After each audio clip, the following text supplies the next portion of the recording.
Hey everybody, welcome to the UGASports live show. My name is Radi Nabulsi. I'm joined by former Georgia Bulldogs head coach Jim Donnan and technical advisor extraordinaire Dayne Young. We appreciate you joining us on this 8:15 version of the UGASports live show. We wanted to wait and see what the playoff rankings were going to look like. Plus, we had some other stuff going on earlier in the day. So we're glad for all of you that can join us tonight. It means a lot to us, and we know you could spend your time on a Tuesday evening and other ways, but we're glad you were here. So the rankings are out. Georgia's number 2, Ohio State's number 1, Michigan 3, Florida State 4. Very interesting, Coach. Let me get your take on this. I mean, I'm glad to see Tulane at 23. It kind of makes me happy. But give me your thoughts on the rankings right now. Yeah, just listening to the people that. Particularly Boo Corrigan, the guy that runs the thing, is the chairman. He said that Ohio State's strength of schedule, which is true. I mean, their strength of schedule is 20th, ours is 90th. And, they do have the win over Notre Dame at Notre Dame, even though Notre Dame's fallen a little bit and they beat Penn State. So, but it's still early. There's a lot to be played. We've got some ranked teams coming up. If Tennessee ends up beating Missouri. If not, they probably won't be ranked very high. But certainly Ole Miss presents a real challenge. But, you just got to keep winning. And the problem this year is I think all of the top 5 big conferences are going to have a team that might be close to being undefeated. If Washington keeps going, Florida State keeps going, one team from the Big Ten, and, Pac-12 we mentioned, and the Big 12's got Texas, who had strength, big win over Alabama. Alabama looms, like a team we're going to have to beat to get in the playoffs, more than likely, because I don't know if 2 teams can get in, or because of that, what I just said. But it's going to be interesting. But what we got to do is just play out our schedule. Georgia took a big step towards making it to the playoffs and facing Alabama this past Saturday when they beat the Missouri Tigers. Close game. Georgia wins by 9. Kind of nip and tuck there for a while. For all the folks that joined us on the Georgia Watch Along show, you could tell that Coach had some good analysis. He was dead on in calling a lot of the plays before they happened. I know he doesn't think that's crazy, but I always do. It always impresses the hell out of me when he does that. Based on formation and down and distance and stuff like that. He knows what he would call, and lots of times that's the right call. But we also get a lot of good analysis from Coach and kind of explain what was going on. Coach, can you give me your thoughts on this Missouri game? Because to me, the biggest part of the game, or the biggest play of the game, and I know there's the Nazir Stackhouse interception, but it was a freshman kicker hitting a 48-yarder to make it a 9-point game. And it just seemed to me like that to me was it. I mean, it was tough. There was a lot of things going back and forth, and the 2 interceptions that Georgia had against Brady Cook. But that field goal to me was the play of the game. It was just he nuts. Continues to be very good in the clutch, and our play calling is around that. We third down calls where we set up the field goals, which I thought was pretty good by Bobo. I mean, don't take a chance on turning it over. You got an automatic 3 probably, based on the way this guy's kicking, although that last one wasn't. But as far as just the overview on the game, the first half was back and forth. We weren't prepared to stop Brady Cook's scrambling ability, which kept alive so many times.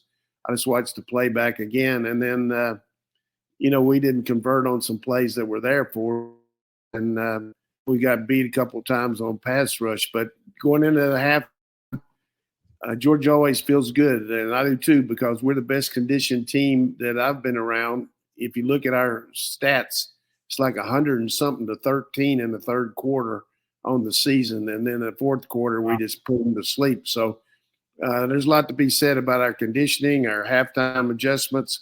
We came out and scored 14 points in the second quarter. We didn't punt in the second half, and we capitalized on a lot of different situations. I thought our game plan defensively, except for stopping Cook, was brilliant. Doing a good job on Bird and putting Kamari on him so much. And for the most part, they have much in their passing game. Completed 14 out of 31, I think. But the thing that really bothers you, and you got to worry about something, but their ability to run the ball was pretty evident.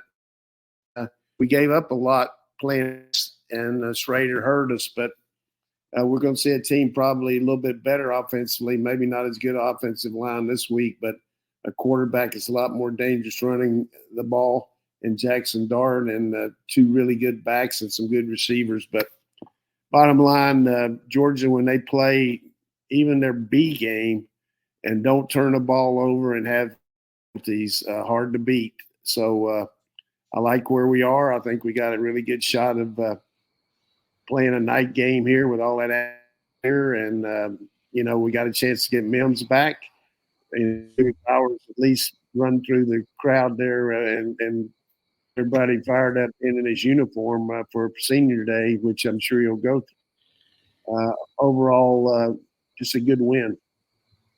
I'm really impressed with Georgia's depth right now with some of the young talent that you're seeing get more playing time, emerge, be confident. And it's not just younger guys in the sense of like a Jalen Walker, who I think really is becoming a superstar for Georgia at the edge rusher, but then also inside linebacker is just so versatile of what he can do. But these younger guys, when you can bring in a Raylan Wilson at this point in the season, a Damon Wilson, like that's just things that other teams really can't do very much. Like you don't find yourself in November having this kind of talent on the roster that hasn't played much. That's what separates Georgia, and that's a bit of what Coach is talking about too, of Georgia being conditioned to play full games. Well, Georgia also has a roster where not all the guys have to play all the plays, and you're seeing some of that young talent emerge right now. That's what really helps make a championship contender at this point of the season. Yeah, I think part of this is just what we talked about in some earlier shows about developing depth. When we didn't have a real good scout team and working against each other more. And then the other thing is the transfer portal. If you don't let these guys play at least a little bit, they're going to think, well, the same guy's coming back next year and I didn't get to play much. So even though that lingers a little bit, but I think it's out there just because these guys are good enough to get in there. And as good as Jalen Walker's playing, you watch the way the other guy rushes the passer, the Wilson kid on the other side. He'll make plays. And one of the biggest plays in the game from a true freshman that I thought that really set up the interception was the fact that C.J. Allen, number 3, Kumas Johnson, who had surgery, I think, in the last day or so and will be out, hopefully get back to the playoffs. But I think he had surgery. I mean, I've heard about. I'm not sure if he did or not, but he's definitely out for a little bit. Point. He comes in there. He's been playing. He's been spotting in there, and it wasn't like he just had to get in there and start playing. I mean, he'd been practicing. He knew the calls. A lot on your plate as a linebacker for Georgia. You've got to understand what your role is.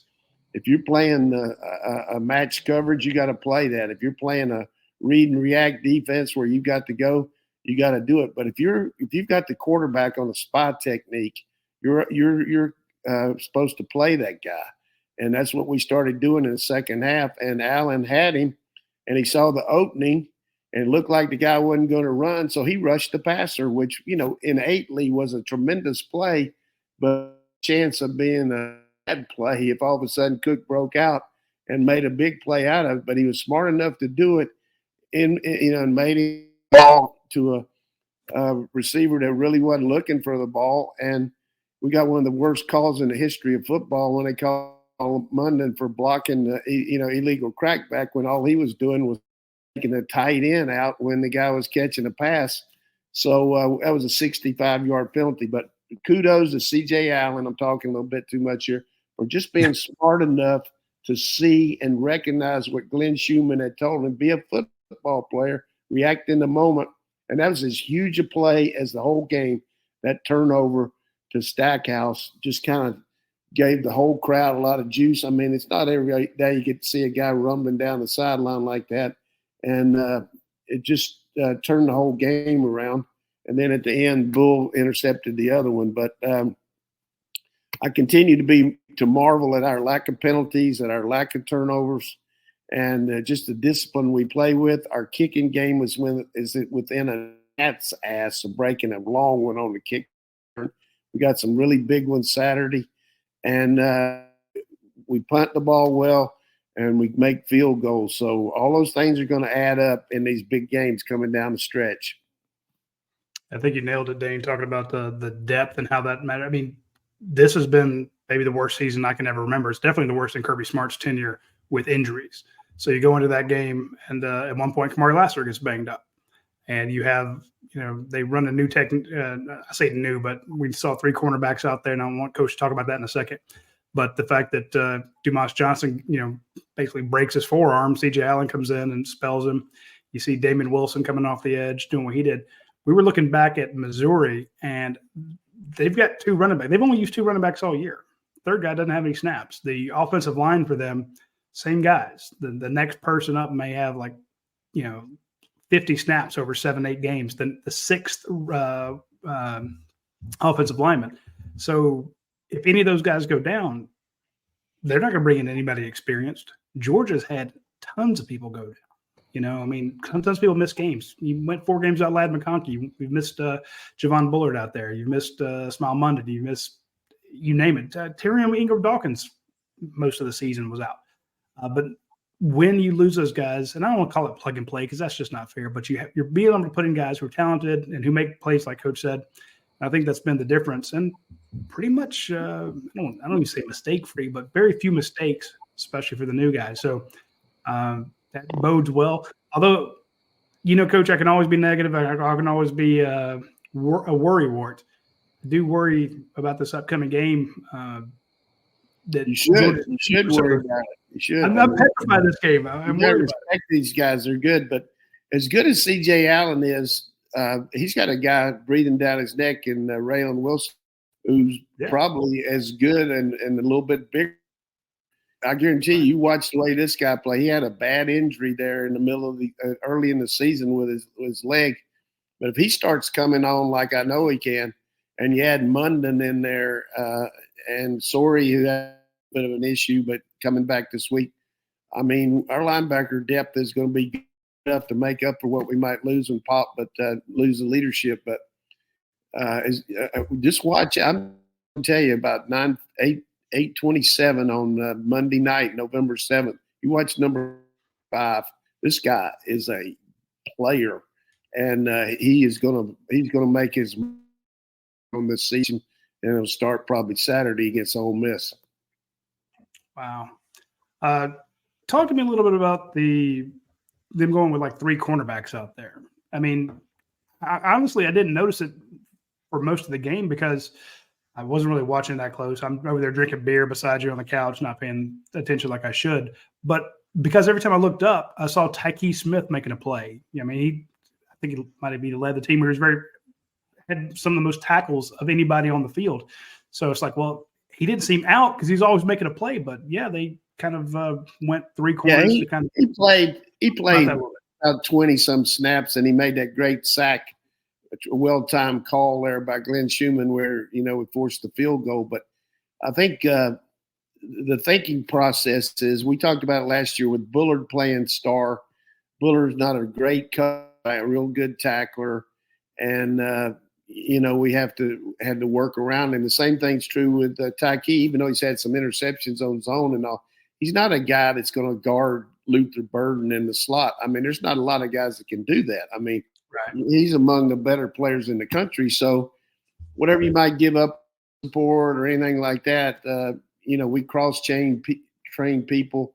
And it's not just like you're going to play a lot of man covers. You just put him in there and say, hey, just play man on him.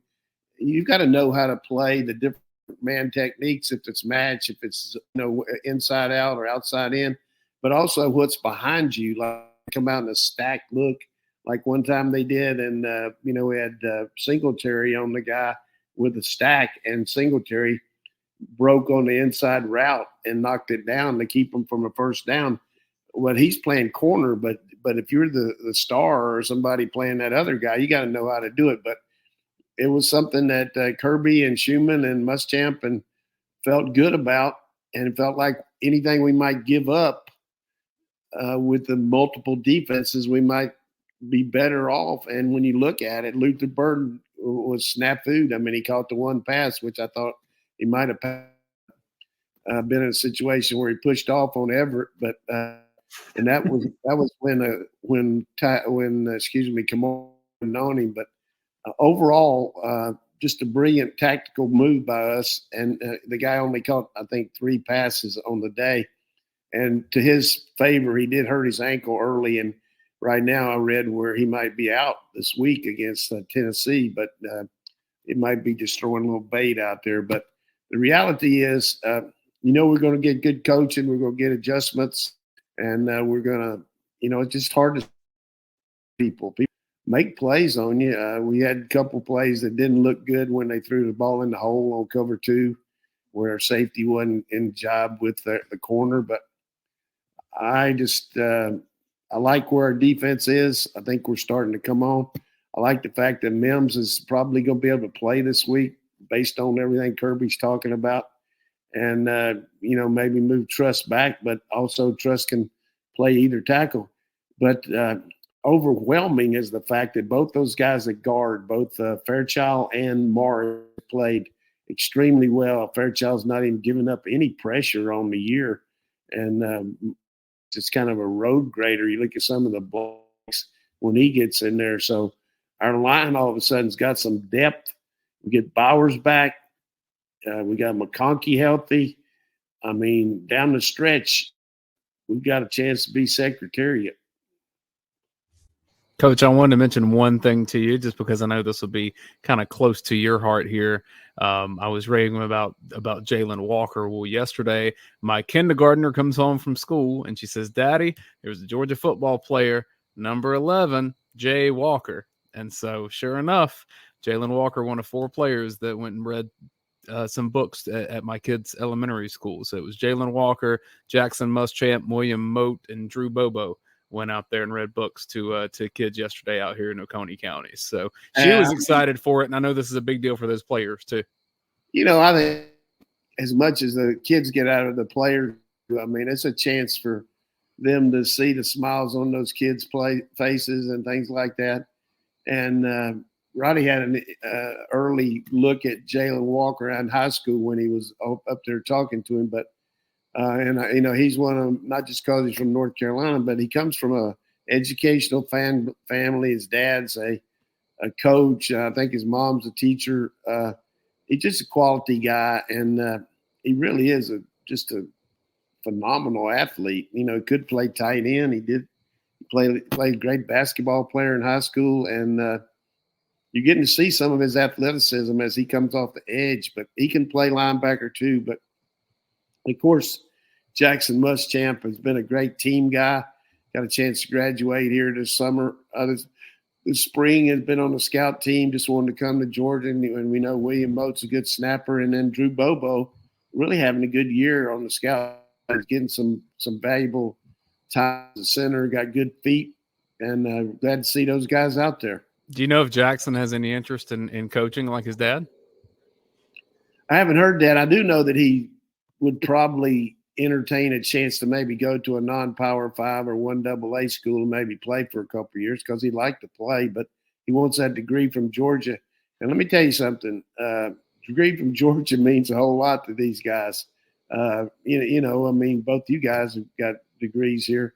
But I'm about to have 2. I saw a guy today that came up to me and I had a UGA, and he said, "You remember me?" And I said, "No, but I probably should have recruited you." He said, "Hey, you did recruit me, but I went to the Naval Academy and I just finished up my 20-year stint, and I'm coming back to Georgia to get me a master's degree." And I said, "Well, that's awesome."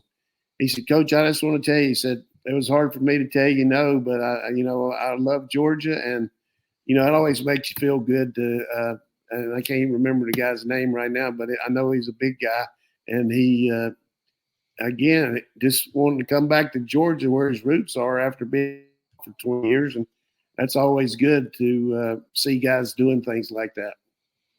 That's great. Yeah, you kind of mentioned in passing some of the guys that Georgia could get back this week, and we asked Kirby Smart about this. This 8:35, I guess, a couple hours ago after practice. They asked him about Brock Bowers. He says he's doing dry land running, and he's working to get back, and he's kind of keeping it very vague. But our folks are telling us that he actually dressed out. He put on a black jersey. So he actually put on shoulder pads on Tuesday. So he's not going to be hit. But just the fact he put on shoulder pads, I think it's a big deal. And we've seen this where, like, Amarius Mims has dressed out the last 2 weeks. He hasn't played, but he, when Kirby says, well, he could have if we needed him, lots of times right after an injury, we have a kind of a joke about Kirby saying that about anybody that gets hurt, that he could have gone back in there. But we saw this with Lawson Lucky too. He made that trip to Auburn.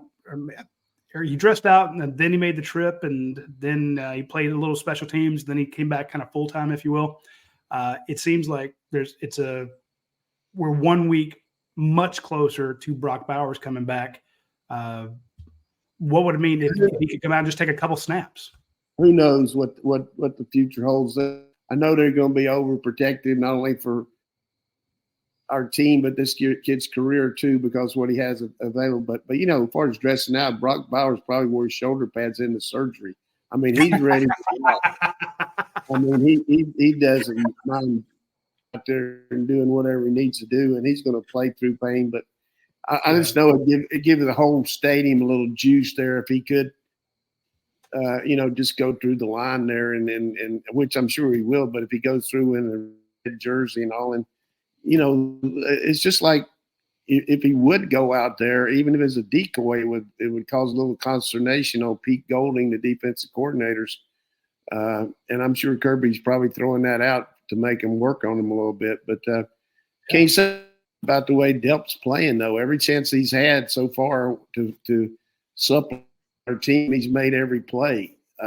He had that fumble against Auburn, but I mean, when he's got a chance to do things for Georgia like he needs to do since Bowers has been out, and his blocking's been good too. So I'm just happy that we withstood where we didn't fire our best shot. It didn't take an L for us to. No, that's a good point. You had the situation where you didn't play your A game, but I'm wondering, can Georgia dial up that A game this week? Because I think this will be their toughest challenge until SEC championship game, playoffs, something like that. Because that was it wasn't your best effort. And I actually asked Kirby Smart about the offensive line. I'm like, how did they grade out? I just, he always says when we ask him after the game, he's like, I need to watch the tape. So Monday, we know he'd watch the tape, and he's like, what is the grade? I'm happy with the results of how they played. Sometimes we got our butt whooped. Sometimes we didn't. We won some, we lost some. And then he started getting on the whole expectations. And I'm like, I'm not asking about the expectations. I just want to know if you were happy with how the O-line did, because, it's you've got a lot of moving parts there. And now you could get Amarius Mims back. In other words, I think you need every weapon and need to probably score a lot of points in this upcoming game against Ole Miss. I mean, am I wrong to think that? I feel like. Yeah, you got to think you're going to need. You're going to need some points again. But this team is not very good on the road offensively compared to at home. When you compare their stats, they haven't had near the stats on the road. But they do have a very capable quarterback, and they got several receivers and unbelievable backs. And the thing about their backs is tackle after contact. They make a lot of yards, so you got to wrap them up. I know our Georgia was hard on that all week, and you got to think deep. Kirby going against Lane, it's got to be something that he remembers from back. I know when we used to have scrimmages when I was at OU going against Gary Gibbs, his personal. Same thing as in Missouri against Carl Reese. I mean, you want to beat up on those guys, but it's not going to get anything more than Kirby would do for any. I just think our team is starting to understand what their capabilities are. It's got its own identity. The back-to-backs in the past, they've established the fact that their own team, they've won 9 games, and they've been pretty dominant doing it, and they're getting their own identity, and they see, hey, we brought in a couple good transfers. They're helping us. We got some good freshmen. Everybody's got a role, and I just feel like sense of relief that game's behind us and that we got some really good potential coming forward here. I'm going to ask you more about the Ole Miss game and get you to break it down a little bit for us and some of the other, and we'll get to the questions from the dog vent. But first, I want to mention our friends at Academia Brewing Company. If you're coming in this weekend and want to watch the game, and let's say you can't get in the stadium, tickets right now are through the roof. Hell, I'm even looking for 4 tickets. It's just nuts. Trying to find them, it's crazy. So let's say you come to town and you want to be part of the tailgate, you want to see, be part of the pomp and circumstance, a night game in Athens and a top 10 matchup, but you still need a place to watch it. Well, go by Academia Brewing Company, check them out, get some fantastic beers. Heck, apply for a job. They need kitchen staff and hosts right now. But if you want to try their Death Ripper IPA, their Hell's German Bock, they have tons of the Noctua, their Hopperdesiac, all their great beers are out there. And of course, they're always having something like a car show or bike night or trivia night. There's never a dull moment out at Academia Brewing Company, one of the top breweries in Athens. And that's as anybody who is familiar with the beer scene in Athens say that is high praise indeed, because there's some fantastic competition in town, and Academia celebrating their 6th year. So they're doing a great job. Check them out when you get a chance. Also, if you're on that side of town, swing by our friends at Athens Ford. You see now they're up to 700 vehicles. Remember, back during COVID, we're talking about how they had 230. Now they're up to 700. So, and they can do more than that. So when you get a chance and you're looking for a new vehicle or a pre-owned vehicle, check out Athens Ford. They have a ton of them on the lot. They can order you in stuff. And if you buy one and, when you drive off the lot, if it's a new one, it's going to have a lifetime powertrain warranty, or if it's pre-owned up to like 80,000 miles, it too will have a lifetime powertrain warranty. You do not get that at other Ford dealers. You don't get that at other dealerships. It's only at Athens Ford. So be sure to hit them up and don't just assume that any Ford dealership you go to, you're going to get that. That is a nice perk from our friends at Athens Ford. Check them out. Could I play a bit of trivia with y'all before? I mean, this is Ole Miss related, but this is a comment that Lane Kiffin made in his news conference yesterday about Georgia. And Lane Kiffin likes to be a little cheeky and throw his offhand comments. I think it's fun. Some people don't. That's cool. But he was saying that it's really hard to go into Athens and beat Georgia in Sanford Stadium. And he said, I can't call the last person that did it because they're working there right now, meaning Will Muschamp at South Carolina. Other than Will Muschamp, can you name the 3 other head coaches that have come into Sanford Stadium and beat a Kirby Smart-led team? And they all happened in the first season. I can name them. The guy at Tennessee, the guy at Vanderbilt, right? Yep. So Derek Mason at Vanderbilt. It was Butch Jones at Tennessee. See, I missed that.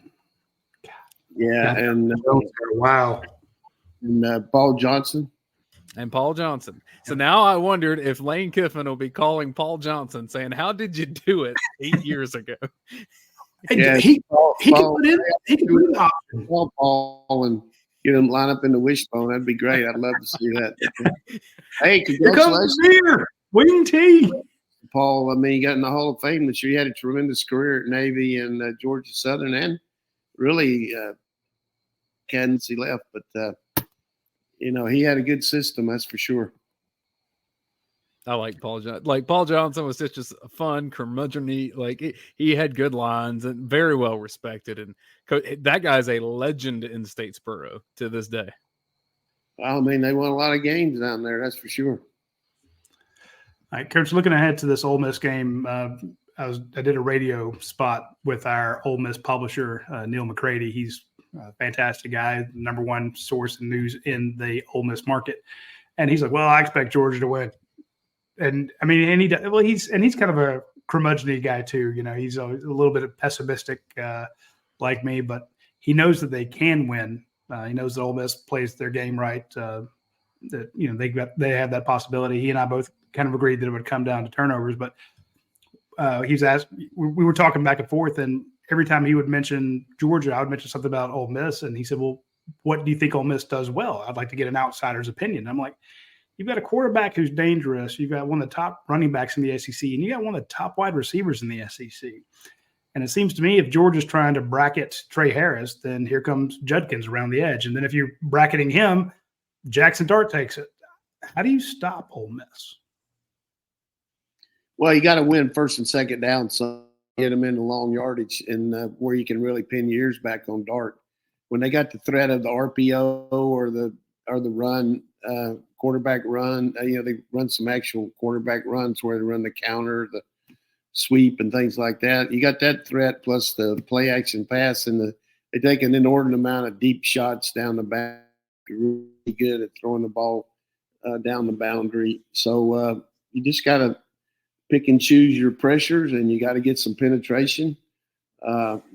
We saw some good stops by Alabama against them, and Auburn did a good job on them. I mean, they didn't score once on Auburn, but that was on the road too. So, but the biggest thing for us is this: they're going to have a hard time stopping us if we don't stop. I just feel like Beck really is control. We got Milton rolling now along with Edwards. Just a lot of different receivers. I'm sure that Ole Miss presents a challenge to us, but this definitely is not mission impossible here. I mean, this is I expect us to win. Coach, when I've seen Lane Kiffin in these games, I've seen a few of the gadgets and trick plays and just kind of emptying up the playbook there. They didn't do it as much against Alabama. It was a very uninspired second half offensively. Do you ever, as a coach, expect those things to happen in a game like this? Oh, sure. You got to look at all his history. I mean, like Saturday, he ran a hidden man play. I mean, I was about to bring that up. I was like, tricky. They had a guy run over to the sideline like he's going out of bounds, but he didn't. He didn't go out of bounds, and Texas A&M didn't recognize it, and Dart just stood up and threw it to him for a touchdown. But the overriding thing with Lane, as good a job as he's done, and he's been in some prominent programs, head coach of USC, head coach of Tennessee, head coach of the Oakland Raiders, Florida Atlantic, 1-19 against top 10 teams. He's never beaten. You're breaking up, Coach. He's 1-19. Wow. He's only had one win against a top 20 team or top 10 team. That's what I read. So as good a coach as he is, I mean, he had a hard time in the big game. So this is a big game. Oh. And Kirby's actually did the thing where he says, look, fans, we need you to show up. We need you to show up, show out, be loud. And as you pointed out, it's a lot harder to win on the road. I think they had the number 21st ranked offense in the nation, when overall, but then when they go on the road, their offense drops to about 69th or so, or 67th. So right. Not the best. And again, it's every team's going to have that. Playing at home, you're a lot more comfortable. So I think that's huge. That Georgia has this. The thing about it, they run that fast-paced offense, and the other day we didn't get them to really jump off sides or anything much, but we did get the center to balls early, and the guy wasn't looking. Yeah. He made a miraculous catch on both of them and still got the ball off. But the other thing that just sticks out in my mind, 2009 is the last time we lost a night home game. I mean, Dayne wasn't even in. Were you in college 14 years ago, Dayne? I was, yeah. That's actually when I transferred to UGA was 2009, so I just got into Athens. So it was your fault. You were giving them signals to the other team then, or what were you doing? Sure. Yeah, that's exactly what I was doing. That's amazing. Fans should not need much motivation for this. One, it's just a top 10 matchup, but this is the last home game that you get until September 7th. I mean, it's almost a year away. The other thing which we bragged about all year is this is something that 20, 30 years ago, you say, hey, I was there for the Georgia when they were on that run. I experienced stadium. There's nothing, can't ever take anything for granted like that. And, I remember last weekend, my grandson, who grew up a little bit around here to Oklahoma, but he came to the game. He just couldn't believe it. He said it's hard to believe that experience going over there, but it's just we maybe take it for granted a little bit, but the thing that just chaps me is the negativity that goes around here about all the things we don't do right. But, we sure do a lot of good.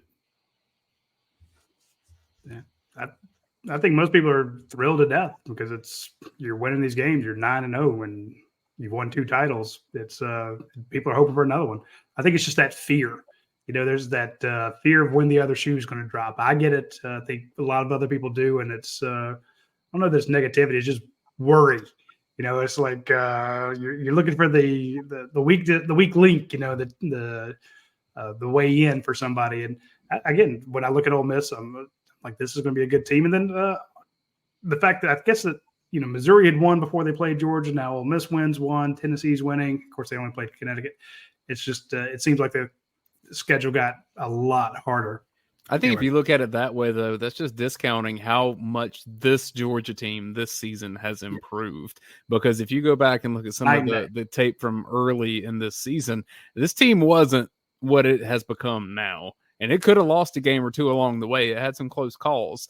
To get where it's gotten, to have the confidence it does, they've really come together in a way that I think is pretty special. I mean, this has the makings of like I just that win against Missouri is a very quality win. I think Missouri could potentially end up being a top 10 team by the end of this.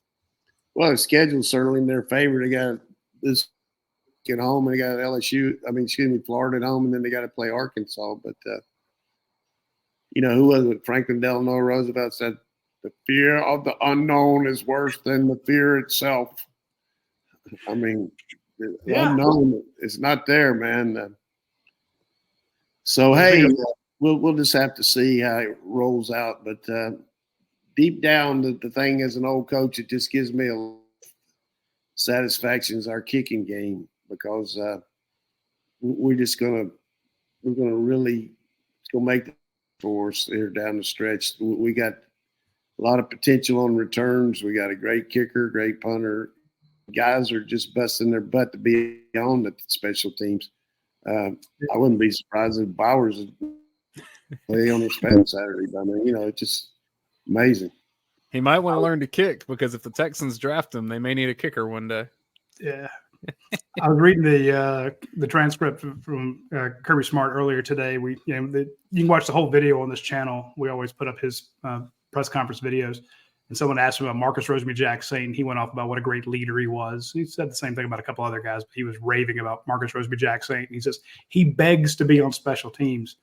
And I mean, and I'm sure, Coach, you know this far better than I do, but there was a time where, not in the Kirby Smart era, but in or just around the league, the star players playing on special teams was almost like a demotion to them. They're like, you're a star player. I don't play special teams. That's for somebody else. And when you've got a starter, and Kirby's had this, going all the way back to Sony Michel, his first major play was a tackle on special teams. When you got guys that want to do that, and, of your top 44, as you always talk about, the top 44 guys on your roster, when so many of them populate your special teams things, that's a third of the game that your best players are out there making it. So I agree with you. And shout out to Peyton Woodring. We got to give him credit for winning yet another SEC Freshman of the Year award. Freshman of the Week award. I think he's won this 3 or 4 times. He's going to have to get a bigger apartment for all the trophies. Yeah. All right, Dane, let's hit up a couple of our sponsors real quick. I want to mention Dead Soxy, because they have a promotion that's going on. If you go to deadsoxy.com right now, they have a sale going on where if you buy up to $100, you get 20% off. You buy $200, 30% off. $250, it's like 40% off. We cut out all that. They sent us a deal for the members at UGASports.com. And this is the same deal when they did the name the score thing, where you get a straight 40% off of whatever you buy. Now, not everybody else gets to do that. So if you're an Ole Miss fan and you're buying socks for them and you want 40% off, you got to spend, $200 or $160, I think. Not UGA Sports. If you use that promo code UGA Sports, you get 40% off. So one pair, 2 pair, 10 pair, whatever. Use promo code UGA Sports and get a great deal. It's the best deal they're going to have. We're in November now. It's November 7th. You got Thanksgiving coming up. You got Christmas after that. You got to have new socks for the playoffs or for the championship game. Whatever Georgia's got coming up. If you want the red and black ones, you got to get those now. Remember, go to Dead Soxy. Use promo code UGA Sports. Get 40% off. Do it now. Don't wait. Also, our friends at Your Pie. Okay, they've got a new bacon and cheddar pizza. I've not seen this. I'm gonna have to. We may have to hit this up for the Watch Along show and get some Your Pie. Yeah. So hey, folks. Speaking of, don't forget to tune into the Watch Along show this coming Saturday with Coach Donnan. You don't want to miss that. But yeah, they've always got new stuff coming on out there. They had the Philly cheesesteak pizza. They've had their peaches and prosciutto. They've had all sorts of, I don't want to call them novelty, but specialty pizzas where the stuff they create that's really good. Now they got this bacon and cheddar, and that looks really good. So check out our friends at Your Pie. You can order now. It's still Tuesday. I know it's late. You're not going to order a pizza almost 9 o'clock, but you can order tomorrow's pizza. You can order Thursdays. You can order Fridays or Saturdays. And if you order today, you get the double points. So, and the points build up very quickly on the Your Pie app, and you get free pizzas, free salads, free gelatos, free breadsticks, all sorts of free stuff by using the app. So check them out when you get a chance. Get the questions from UGAsports.com. Bulldog Ben did ask immediately if there was an update on Brock Bowers and his chances to play. We've talked a lot about that, and we'll see what comes of Saturday. We do think he'll dress out, though. He also asked, Coach, who do you think's better, Missouri or Ole Miss?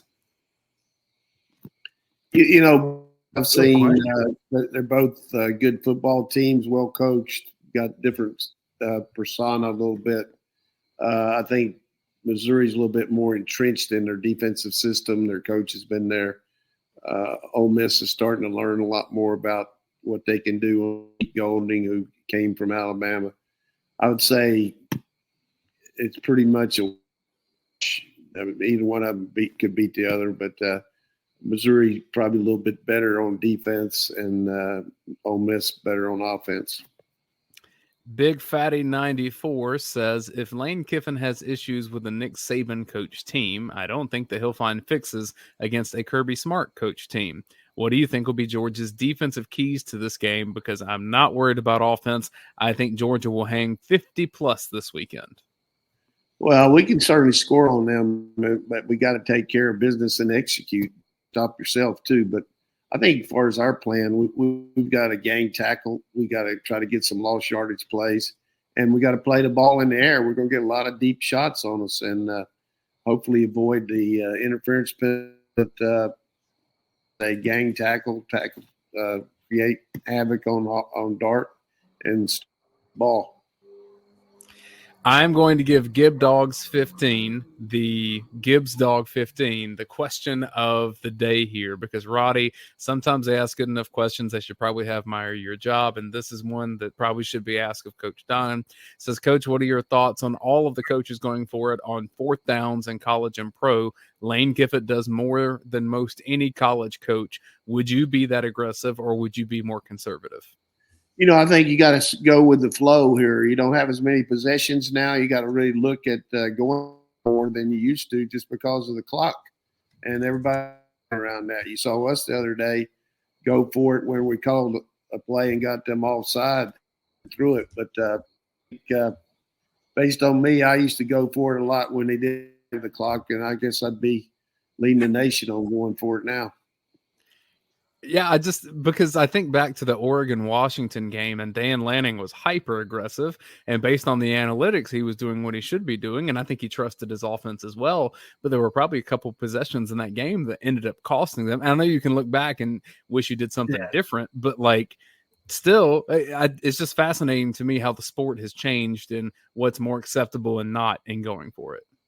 Yeah, I mean, you go to that pregame meal and you talk about there's going to be 2 or 3 plays that change the game or make a difference. And if you could say to yourself, hey, if we got one play to win the game and we make 2 yards or 3 yards, take it. So you practice all that, but make sure you use a good play. I mean, some guys roll a guy out to the left and let somebody else fall instead of your quarterback, or you run a play like Billy Napier ran against us, which was I was about to mention that one.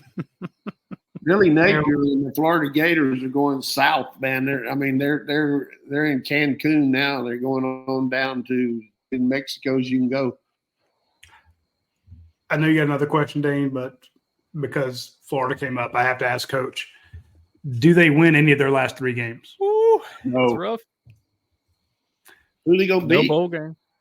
I don't think they beat anybody. I'm thinking they're not going to beat LSU. Now, so they're not going to beat Florida State. Their defense is Jed Clampett, man. I mean, it's like when he went behind the cement pond, saw Camel, thought it was a horse. Pitiful looking horse. if that comes to pass, that's Florida and South Carolina not going to a bowl game unless you get one of those 5-win teams that gets a courtesy invite. You got Mississippi State and Vanderbilt too. I mean, you got teams in our league not in the bowl. Can you imagine? Have you seen Arkansas, Florida's schedule for Arkansas, right? I I mean, was about to say Arkansas.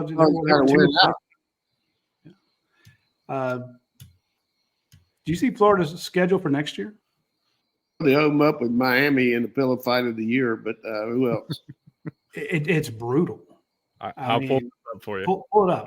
This is where the folks, I know we're talking Georgia stuff and Georgia Ole Miss, and we're answering questions, but I'm just saying that one of their big insiders on their Florida board is like, I'm done with Billy Napier. All right, here we go.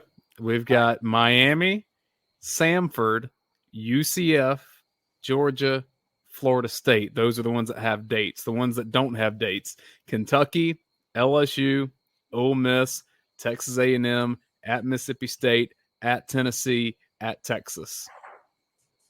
Tough. Not as tough as us, though. We got to play at Texas, at Alabama, and Clemson. But Georgia's in a much better place to take those games on than Florida. That's my point. Is in other words, it's not like, oh, this will be a bad year. We can just get to next year and it'll all get better. No. And I would say you're going to see some major changes in that program as far as staff. He's going to have the same situation as Drinkowitz, maybe bring in an offensive coordinator. I don't change any of it, but I mean, what's he'll do. But, Florida having the losing record that they have right now in the last is unacceptable. Do you think they need to hire a new game-changing coordinator? Yeah, that's pretty funny. Is that the problem? They do need their game changed. I know they had a hard time figuring out how to stop the clock to kick a field goal the other day, but they figured it out and then they missed it. You're right. This question from Big Old Dog, and it may be Roddy's burner account, the way this reads. He says, just give me a few reasons to feel good about this game. My inner Munson is in full-blown panic mode, especially after Lane Kiffin's Monday presser, where he said how great Georgia is and that they're playing with house money over there at Ole Miss. He's right. They are playing with house money. That's I said the same thing about Missouri. I said there's no pressure on them. They come in here, they're expected to lose. They were 15.5-point dogs in that game. And I never understood that spread, but I didn't either. Hey, for the one who got it right, saying Georgia would not cover, that pessimism paid off at least once this year. And it's not pessimism, but just knowing that they were a good team and thinking that Vegas was off. Now the spread on this one was like 3. So that's Georgia, Missouri, or Georgia, Ole Miss. Yeah, what is it? It's like 9 or 10. 9. That's Did it? All right, hold on. You don't trust? No, me? no, I'm not disagreeing with you. I'm just saying that it seems a bit too high. Yeah, too high because it's a good team. Anyway, my point is, if they win that one, they're going to wind up 11-1 because they're going to beat ULM. They're going to beat Mississippi State. They're not going to have to play in the SEC championship game because Alabama's probably going to win out, and then Alabama will, face Georgia in the SEC title game more than likely. I'm seeing it 10.5. 10.5. Okay. Well, the first one I saw was probably somebody on Twitter saying it. So anyway, so he's supposed to lose by double digits. And he's like, look, we can go in there, play free and loose. We don't have to worry about it. So again, he wants it. That's big. And now speaking of Neil said this would be the biggest win of the modern Ole Miss era. They've had a couple wins against Alabama. Going back to the Hugh Freeze wins against, that's nothing since then, really. Egg bowls are fine, but they're not this. You knock off the 2-time defending champion in their own house. So, of course, he is playing with house money. No, they don't. They know they can win, and they might be and a lot of people might say a lot. Some people might pick them to be an upset, but they know there's no pressure on them. So, well, and Ole Miss is the only SEC team that Kirby Smart hasn't beaten, right? Yeah. Now they only played him once, and it was that first year. Yeah, his first year on the road, and that was That was a game good was over thing. before it started. It felt Yeah. like 31 nothing at the half. Ooh. I mean, it was so. Yeah, Kirby would like to get that one back, but it's not a situation where they're not going to come in all clinched up and worried. They're going to come in and play free. So, in other words, give them some positive things. Okay, well, Georgia's a 10-point favorite. That's good. Vegas expects it, but your offense is going to score on them, and they've had a hard time with the better teams on their schedule. They're not the same offensive team on the road as they are at home. So I think that if Georgia plays normally and doesn't turn the ball over, Georgia plays its game, they win the ball game. I guess my worry is that Ole Miss is so good at getting turnovers. They're really good at it. And if you give Jackson Dart and give Lane Kiffin a couple more drives than what you have, now it's going to be tough. But you should score on them and maybe if you get a takeaway or two, it'll be just like the Missouri game. Beat them in the turnover margin, you win the game. North Buckhead. About our team this year, I mean, we've only turned the ball over like 8 or 9 times total, but we haven't got many turnovers either. But what was the guy's name? He asked the question about. Give me some reasons to. That was Big Old Dog. So I'm going to give him to you, Big Old Dog. Amarius Mims is coming back. Okay. I would think he would be able to play and give us a real spark there at right tackle. 84 in your program, number 1 in your heart, is playing a lot of extended plays. He's played over 40 last week. Our entire secondary is really developed. They got a lot of depth now. We played another guy in the secondary in Humphrey. They gave us some more help too. Our defensive line pressure is starting to really accelerate. Our depth at linebacker has gotten better. Our running game, even though it didn't focus in the first half, second half looked good. Delp continues to play good. Beck didn't have his best game, but he's got his best game ahead of us. I would say I could just keep on and on about why I feel like plus we're playing at night, we're playing at home. It would be a real surprise to me if we don't go out and play really well. Yeah, you play with house money, but the house always gets its money back. So North Buckhead Dog wants to know how these stretch of 3 games relate to each other coaching-wise. Says, how does defending Missouri last week help with Ole Miss this week, if any? Same question for Tennessee. Does playing Ole Miss this week help prepare for the Vols next week? And how helpful is it to play these 3 teams and their styles of offense back to back to back in terms of preparation? Well, each individual group has different styles. I mean, Tennessee now is more of a running spread offense. You saw Ole Miss was kind of really balanced, and last week we saw Missouri's the same thing. So, but I think the big key is the defenses of these 3 teams. We're going to see a downward trend here. Missouri was the best defense. Ole Miss probably 1A and 1B between C, because Tennessee is not very good against the pass. I mean, in fact, they're terrible. Don't have the corners that Ole Miss, Missouri had. But, it's the thing it's going to do is help you confidence-wise, because you've been able to work it out. But none of them are as good as who we play against all week in practice. They're not. Very fair. Let's take a break and mention our friends at My Perfect Franchise real fast.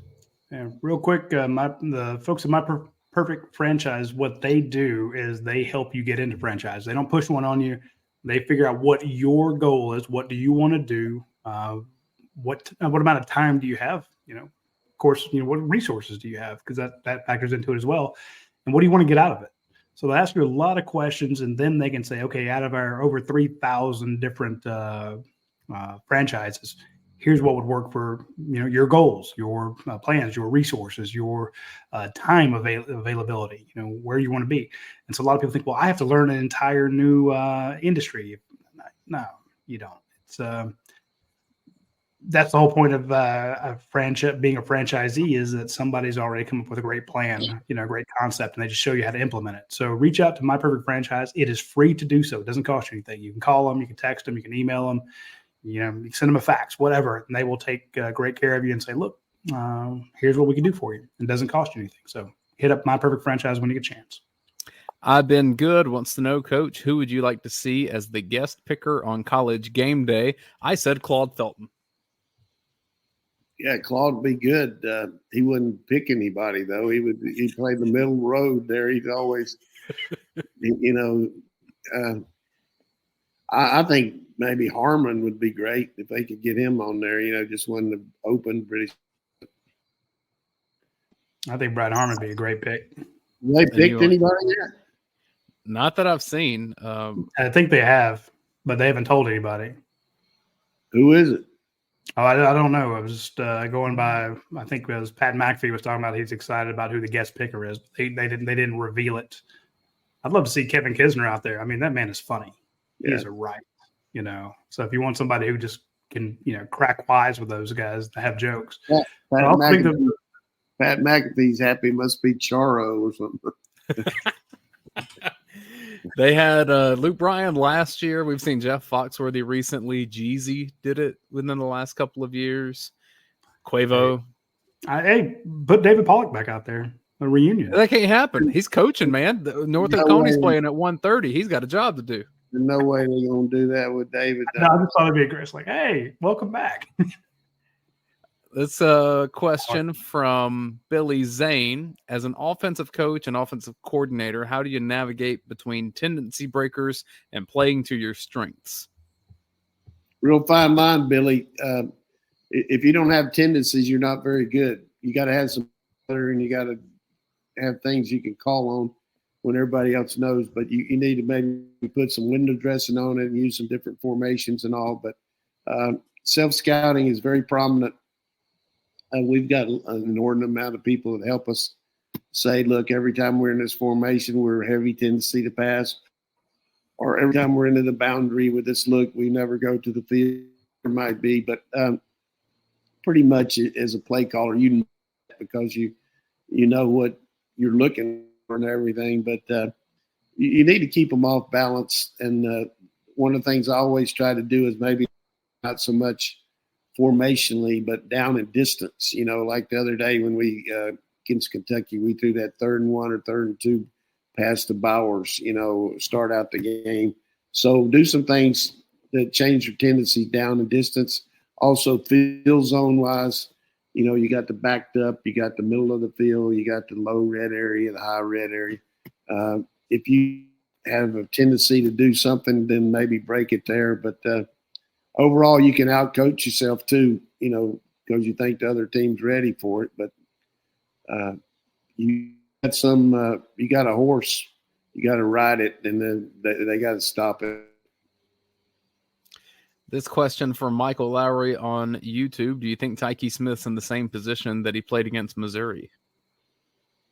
Probably not. I think he probably played more their run threat, and they don't have near the threat in the slot.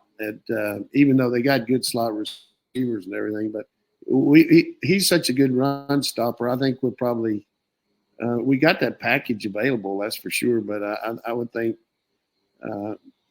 we've got the ability to go dime 6 defensive back, which you use that against long yardage passes. So I could see him playing more like he did earlier in the year.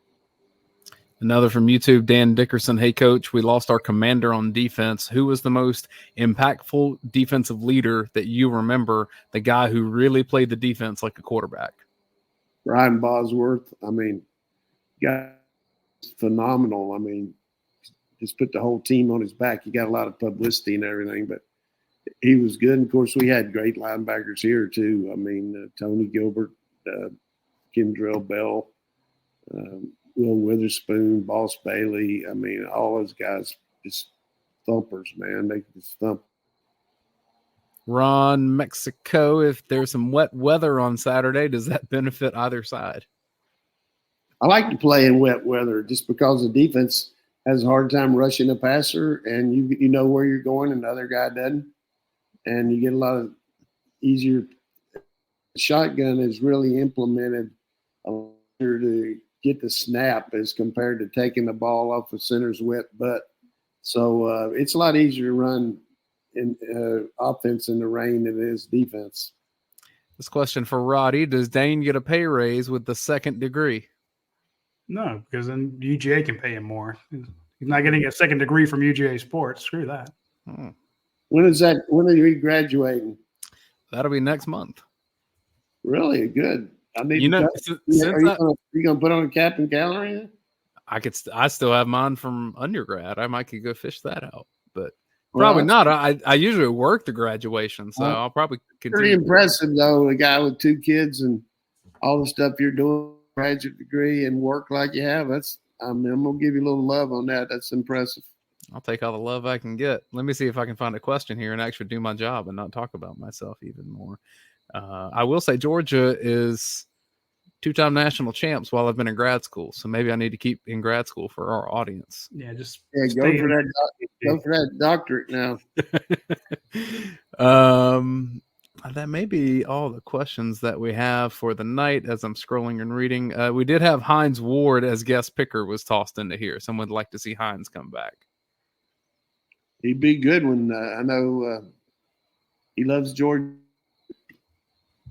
We'll finish with this one from Michael. This just came in. If Carson Beck keeps playing the way he has, do you think he truly has a chance to be a finalist in New York for the Heisman?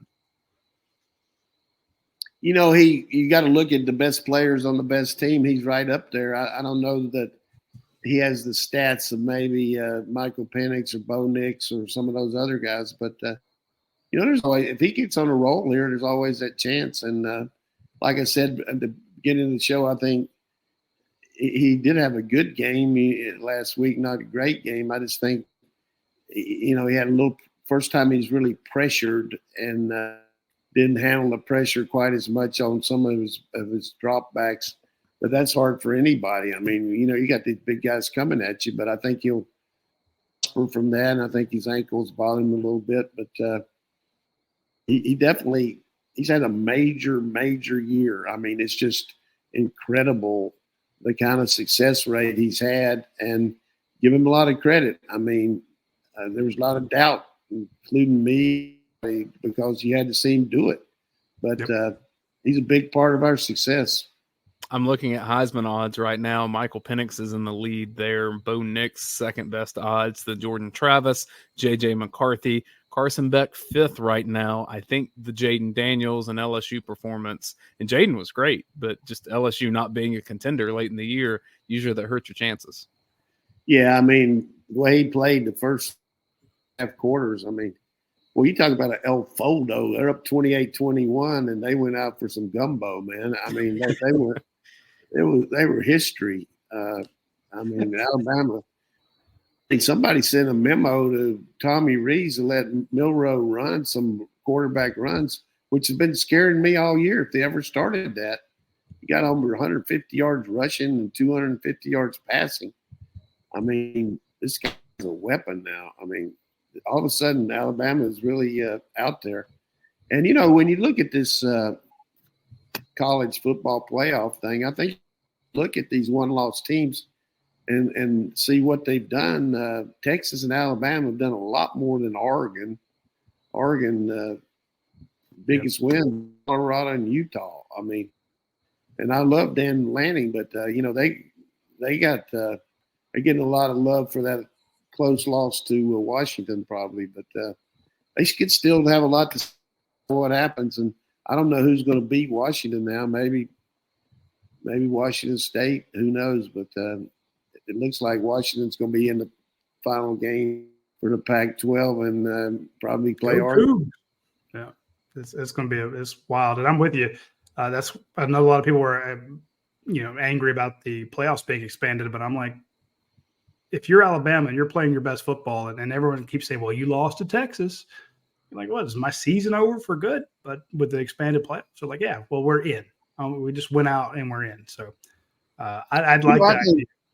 As much as I don't like Oklahoma State, I don't like Texas. Probably close, But you talk about 9 lives cat now. The other day, 27-27, K-State's kicking the extra point. You know how the extra point guy looks back at the guy to see if he's ready? Well, the center snapped the ball and hits the guy in the hands when he doesn't even have his head. He's not even looking for the ball. So they don't get that extra point, which is huge. Then they go down at the end of the game to kick a field goal. And before they did that, the guy catches a flat pass, is running into the end zone to win the game, and the guy trips him up at the 9, and they say he didn't make a first down, and they go for it on third, lose 2 yards. The guy's got a chip shot field out of the game, misses it. Then Texas can't do anything, and then Texas comes down and punts, and K-State comes back and kicks a field goal in the last second, go to overtime.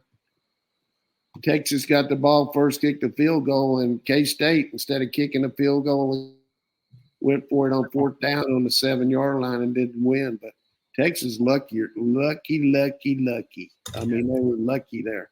I think some funky stuff could be happening here in the final month of the season. Like I'm looking at Louisville right now. 1 loss. If they beat Virginia this week, they clinch a spot in the ACC championship game. Scheduled down the stretch, Virginia, at Miami, Kentucky.